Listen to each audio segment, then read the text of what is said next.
நம்ம தொடர்ந்து எஸ்ஐஆர் பற்றியான தகவல்களை பார்த்துட்டு இருக்கோம். இன்னைக்கு நம்ம எஸ்ஐஆர்ல டிராஃப்ட் லிஸ்ட்ல பெயர் வந்தவங்க ஆவணம் சப்மிட் பண்ண வேண்டியது இருக்குது. அந்த 13 ஆவணத்தை பத்தி நம்ம சொல்றோம். அதுக்கு முன்னாடி நீங்க பாத்தீங்கன்னா சிலர் கேட்டிருக்கீங்க, டிராஃப்ட் லிஸ்ட்ல பெயர் வந்தவங்க எதுக்கு ஆவணம் சப்மிட் பண்ணணும், இப்ப புதுசா யார் அப்ளை பண்றாங்களோ அவங்க தானே ஆவணம் சப்மிட் பண்ணணும்னு கேட்டிருந்தீங்க. கிடையாது, அப்படி அவங்க சொல்லல.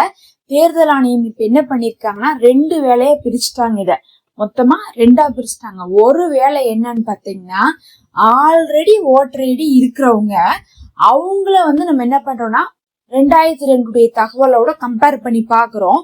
அவங்களுக்கு அப்ப அந்த 2002 இருந்த போது அந்த தொடர்பு இருக்குது, அவங்களுக்கோ அவங்க குடும்பத்தினருக்கோ தொடர்பு இருந்தா அவங்கள என்ன பண்றோம், ஃபைனல் லிஸ்ட் கொண்டு போறோம். அப்படி அவங்களுக்கு 2002 தொடர்பு இல்ல, ஆனாலும் இப்ப இருக்கக்கூடிய அப்படி இல்லாட்டினா அந்த 2002 அவங்க கொடுத்திருக்கக்கூடிய தகவல் மிஸ்மேட்ச் ஆனா அவங்கள்ட்ட டாக்குமெண்டா வாங்குறோம் தான் ஃபர்ஸ்டா பிரிச்சிருக்காங்க.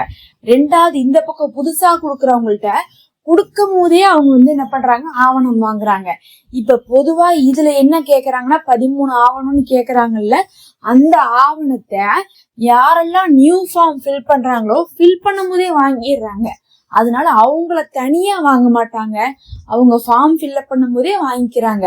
நமக்கு தான் டிராஃப்ட் லிஸ்ட்ல பேர் 5.5 கோடி பேர்த்திட்ட தான் ஆவணம் வாங்குறாங்க.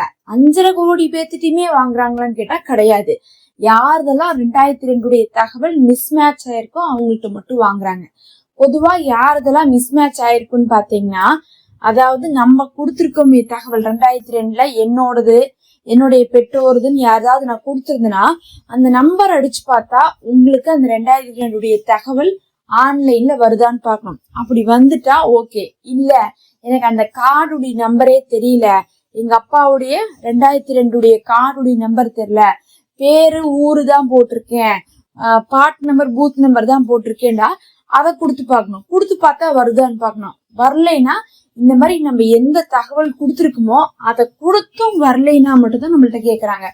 அப்படி வராதவங்க வெறும் 10 லட்சம் பேர் தான். நிறைய இல்ல, பயப்படாதீங்க, 10 லட்சம் பேர் தான். ஆனா அந்த 10 லட்சம் பேர்த்துல எங்க வீட்லயே ஒரு ஆள் இருந்திருக்காங்க.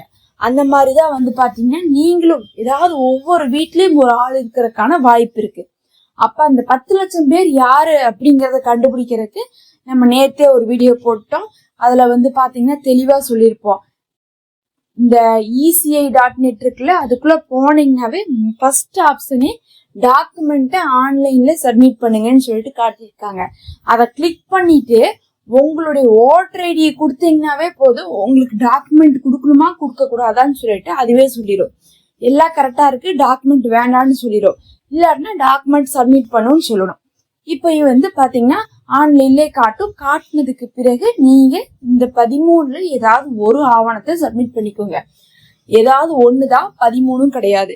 இப்ப அந்த 13 ஆவணங்கள் என்னென்னு சொல்றேன், அதுல உங்கள்கிட்ட என்ன இருக்குன்னு சொல்லிட்டு பாத்துக்கோங்க. முதல் ஆவணம் என்னன்னு பாத்தீங்கன்னா, மத்திய அரசு மாநில அரசு பொதுத்துறை நிறுவனங்களால வழங்கப்பட்ட இந்த ஓய்வூதிய அட்டையோ இல்ல அடையாள அட்டையோ உங்கள்கிட்ட இருக்கா. அதாவது இது முக்கியமா யாருக்குன்னு பாத்தீங்கன்னா 1987க்கு முன்னாடி இருக்கிறவங்களுக்கு எல்லாம் பாத்தீங்கன்னா பெருசா மத்த இன்ஃபர்மேஷன் எல்லாம் கிடைக்காது. அதனால அவங்கள்ட்ட இந்த மாதிரி ஏதாவது இருக்குமான்னு கேக்குறாங்க.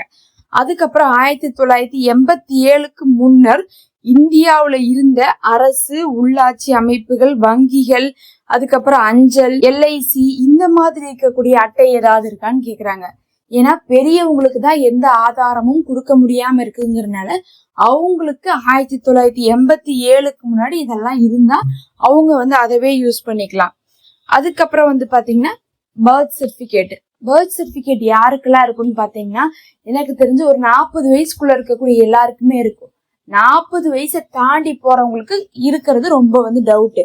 ஏன்னா 1990க்கு அப்புறம் வந்தவங்க எல்லாருமே மெயின்டைன் பண்றாங்க, அதுக்கு முன்னாடி வந்தவங்களுக்கு தான் மெயின்டைன் ஆகாது. அப்ப பர்த் சர்டிபிகேட் இருந்தா அதுவே போதும். அதே மாதிரி பாத்தீங்கன்னா பாஸ்போர்ட் இருந்தா அதுவே போதும். ஏன் பாஸ்போர்ட் போதுங்கிறாங்கன்னா, பாஸ்போர்ட் கொடுக்கும் போதே உங்களுடைய பர்த் சர்டிபிகேட்டை வெரிஃபை பண்ணி தான் கொடுத்துருப்பாங்க. அதனால நீங்க பாஸ்போர்ட் கொடுக்கறது ரெண்டுக்குமே யூஸ்ஃபுல்லா இருக்கும். அதே மாதிரி அதுக்கப்புறம் பாத்தீங்கன்னா இந்த SC, ST, OBC இவங்களுடைய சாதி சான்றிதழ்கள்லாம் வந்து என்ன பண்ணலாம், கொடுக்கலாம். அதே மாதிரி வந்து பாத்தீங்கன்னா ஸ்கூல் மார்க் லிஸ்ட், 10th உடைய 12th உடைய இந்த மாதிரி மார்க் லிஸ்ட் இருக்கு பாருங்க, அதை கொடுக்கலாம். அதாவது மார்க் ஷீட், மார்க் லிஸ்ட் கிடையாது, மார்க் ஷீட். டிசி கொடுக்கலாமான்னு கேட்டீங்கன்னா டிசி கொடுக்க கூடாது, மார்க் ஷீட் தான் கொடுக்கணும். நான் 10th பாஸ் ஆயிருக்கேன் இல்ல ஃபெயில் ஆயிருக்கேன், அதோடைய மார்க் ஷீட் இருக்குதுன்னா அதை நம்ம வந்து யூஸ் பண்ணலாம். அதுக்கப்புறம் வந்து பாத்தீங்கன்னா தேசிய குடிமக்கள் பதிவேடு, அது வந்து பாத்தீங்கன்னா நம்ம தமிழ்நாட்டுல நடைமுறையில இல்ல, அதனால நம்ம கொடுக்க முடியாது. அதுக்கப்புறம் மாநில உள்ளாட்சி அதிகாரிகளால் வழங்கப்பட்ட குடும்ப பதிவேடு, அந்த குடும்ப பதிவேடையும் நம்ம என்ன பண்ணலாம், யூஸ் பண்ணிக்கலாம். அதுக்கப்புறம் வந்து பாத்தீங்கன்னா உங்களுக்கு கவர்மெண்ட் ஏதாவது நிலம் வீடு இதெல்லாம் ஒதுக்கி இருந்தா அதை நீங்க கொடுக்கலாம். மலைவாழ் மக்களா இருந்தா அதுக்கான ப்ரூஃப வந்து நீங்க கொடுக்கலாம். அதே மாதிரி ஆதார் அட்டை, ஆதார் அட்டையை வந்து நீங்க தனியா கொடுக்க முடியாது. ஆதார் அட்டை கொடுத்து அது கூட மிச்சம் நான் சொல்லக்கூடிய ஏதாவது ஒண்ணுன்னு நீங்க கொடுக்கணும். இப்ப நம்ம இத்தனை சொன்னோம்ல, அதுல ஏதாவது ஒண்ணு கொடுத்துட்டு தான் நீங்க ஆதார் அட்டையை கொடுக்குற மாதிரி இருக்கும். அதனால தனியா ஆதார் அட்டையை கொடுக்க முடியாது. கடைசியா இப்ப பீகார்ல வந்து பாத்தீங்கன்னா என்ன நடந்துச்சு, எஸ்ஐஆர் நடந்துச்சு இப்போ ஒரு 6 மாசத்துக்கு முன்னாடி. அந்த ஒரு எஸ்ஐஆர் உடைய லிஸ்ட்ல உங்களுடைய பேரண்ட்ஸோ நீங்களோ யாராவது இருந்தா அதையும் நீங்க வந்து யூஸ் பண்ணிக்கலான்னு இருக்காங்க. அப்ப இதுதான் அந்த 13 ஆவணம். அந்த 13 ஆவணத்தை நீங்க என்ன பண்ணணும், ஏதாவது ஒன்ன கொடுக்கலாம். ஆதார் கொடுத்தா மட்டும் 2 கொடுக்குற மாதிரி வரும்.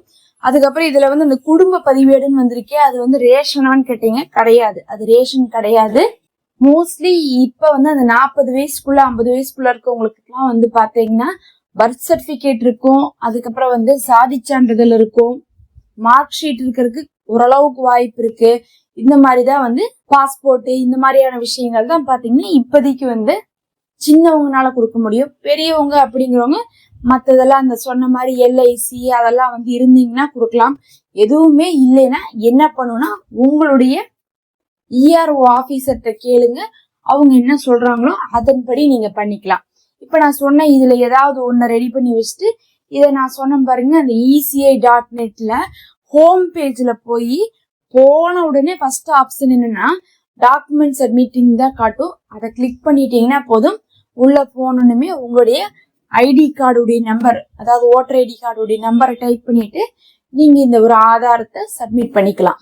இது உங்களுக்கு யூஸ்ஃபுல்லா இருக்கும்னு நினைக்கிறோம். எஸ்ஐஆர் பத்தி தொடர்ச்சியாக அப்டேட் தகவல்களை நம்ம கொடுத்துட்டு தான் இருக்கோம். மறக்காம சப்ஸ்கிரைப் பண்ணி வச்சுக்கோங்க, அப்பதான் நம்ம போடக்கூடிய அப்டேட்ஸும் உங்களுக்கு வந்து கொண்டே இருக்கும்.